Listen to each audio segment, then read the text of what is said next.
olana ny olona rehetra gasikara de tsara raha mifokasikara na olona efa miasa na mpianatra zay mihinana azy ane tena sambatra ekotany kosa de tsy ekena fa zava-doza fandriky nay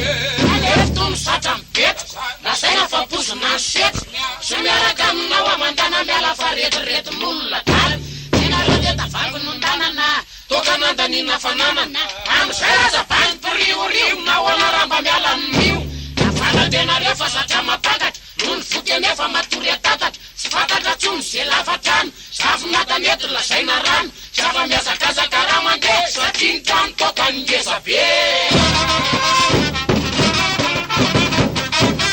anay misotro toka ndray zao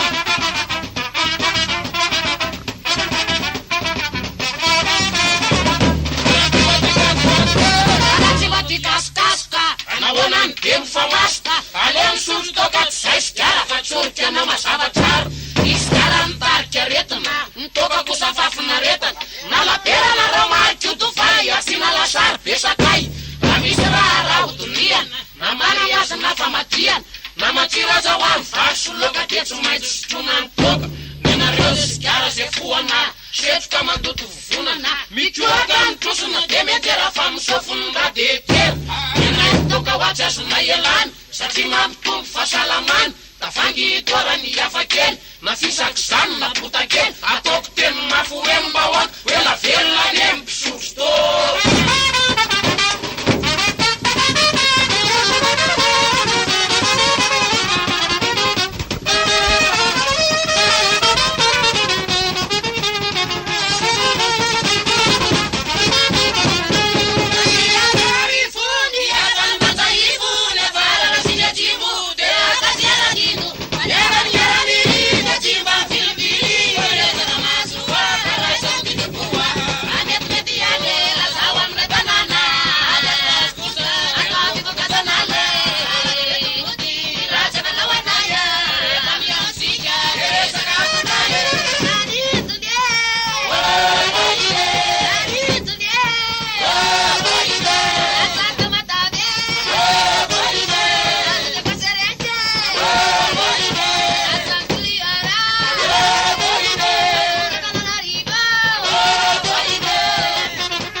Vamos,